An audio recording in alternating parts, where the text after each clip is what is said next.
outwitted the National Security Council, Dick Cheney, the Pentagon, State Department, NORAD, U.S. Air Force, Air Traffic Control.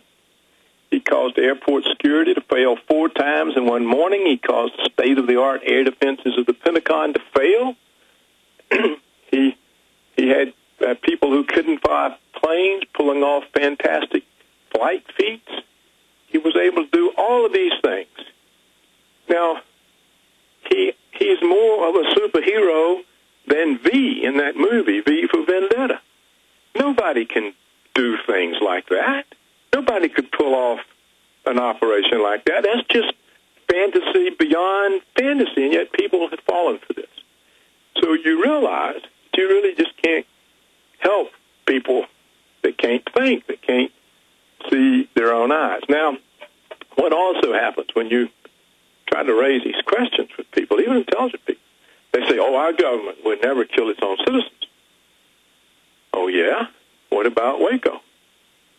The Branch Davidians. There were 100 men, women, and children that the government murdered. No one was ever held accountable.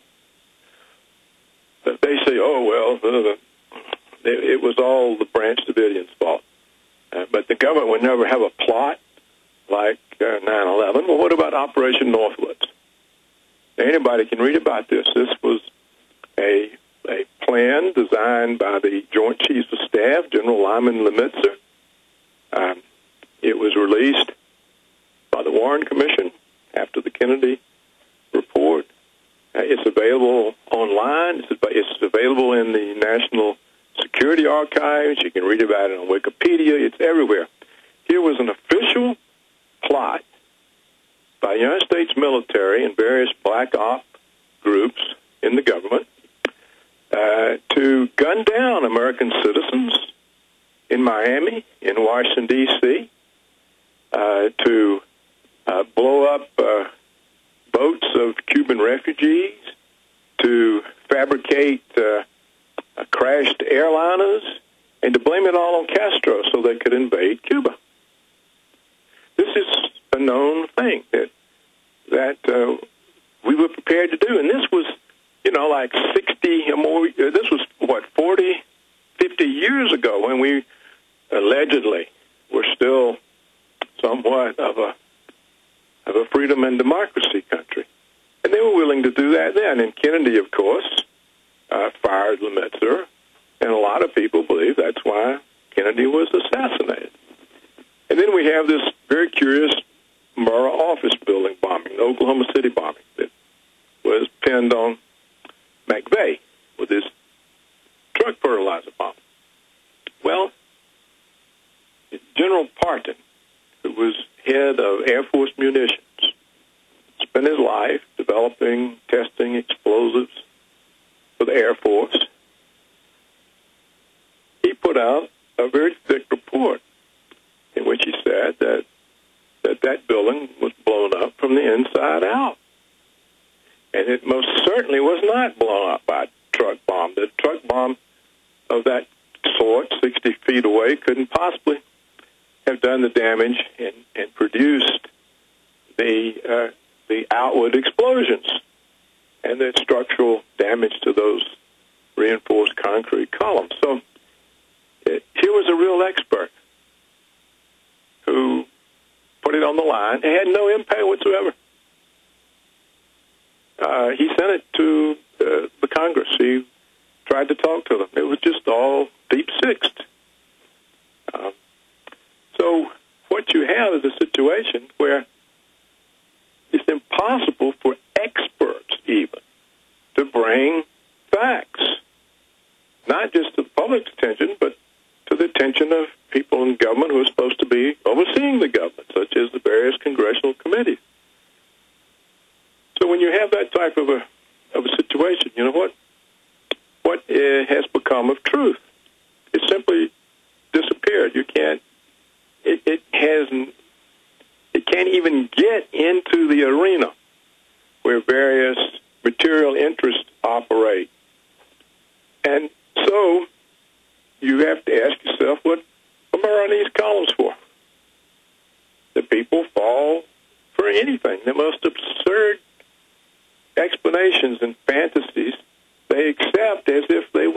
be real, and yet they're completely deaf to experts, to facts, and so you can't help them. And so that's really the main reason I quit doing the column. I just came to the conclusion it was futile, and the people are just so gullible. Well, Doctor, let me throw something in here, but I mean, we don't need to lose all hope. It did take time to expose Oklahoma City. Columns further back were blown off with blast points. Then columns right up beside the truck bomb that weren't even damaged. Parton pointed that out. The local news showed them removing the bombs. The governor said there were unexploded bombs inside. The BATF showed up and told medical workers, patch us up like we were here. Minutes after it happened, lying, saying they were on the 9th floor. Terrence Yakey, a local police officer that was a hero, carried people out, said it was all staged. They murdered and tortured him. Going back to Khalid Sheikh Mohammed, backing you up there, he confessed to bombing buildings that weren't built till 4 years after he was incarcerated, and even the 100-plus waterboardings wouldn't make him lie and say he ran 9/11. So then they threatened to do stuff to his family, and that's mainstream news. So finally, for his children, he confessed to it. But it's a process, and it was 5% won the Revolutionary War or less.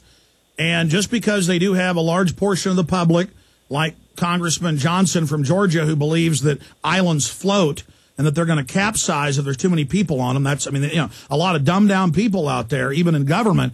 It doesn't matter, because your work and others' work is really woken a lot of people up, and I see a giant awakening happening. And I don't blame you for quitting a twice a week column, but I think that you've got a fighting spirit. You should take some time off, but I believe that you're going to be back, and that you're not going to be able to control yourself, even though you're 71 years old, because you have liberty and love of the truth beating in your breast. And, you know, we can't give up. We know things will be much worse if we weren't here speaking out today. So I want to commend you for all your work, and I'm sorry that you were getting censored, but we'll continue going through the points you wanted to make. Well, you know, Alex, you say it's public knowledge. I mean, it's available to the public. They could know it, but they don't. I mean, you know it, I know it, and a few others know it. And the people that they call kooks, the 9/11 skeptics. But it's public knowledge only in the sense that it's available, but the public doesn't know it and doesn't want to know it. And if you try to tell them, they get mad. Well, Doctor, let me stop you again. You use a poll of 50-something% wanting to attack Iran. They have select demographics they can call. I've commissioned polls before, and I know you know about polls, been in government and media a lot longer than I have, been in the media. I mean, we've got an Angus and Reid New York Times poll from 2006 with 84% believing we've been lied to about 9/11. And so I don't trust some of these polls we're seeing. Well, I agree with you. The polls could actually never even occur. I mean, I could see that the CIA or some government agency, the Pentagon, goes to a pollster and say, here's a bunch of money, give us this result. Here's the result we want. And that's entirely possible. I mean, as I said in my sign-off article, money has replaced everything. And people will do anything for money, lie, cheat, steal. And they do all the time. And so you're completely right. But let's assume that people do know. They still do nothing about it. They've got no way of doing anything about it. The government doesn't represent them, doesn't listen to them. In every sense, they become irrelevant.